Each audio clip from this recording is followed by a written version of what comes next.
Asubuhi moja mlango uligongwa. Mwanamke akaufungua mlango na kumuona mwanaume amesimama mlangoni na kumuuliza, "Samahani dada yangu, wewe unazo sehemu za siri?" Mwanamke kusikia swali hilo la kishenzi akaubamiza mlango na kurudi ndani.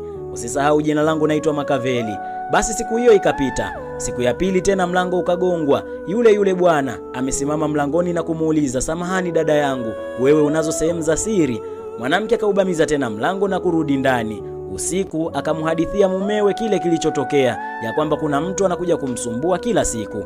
Basi mumewe akamwambia, "Kesho sitaenda kazini, nitabaki hapa hapa, tuone kama huyo bwana atarudi tena."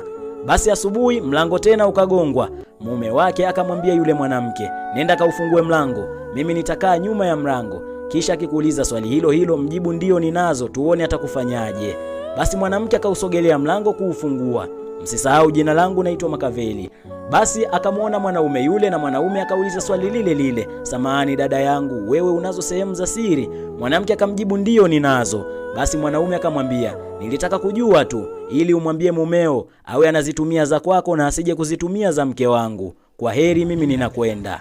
Wewe ndo ungekuwa mwanaume ungefanyaje?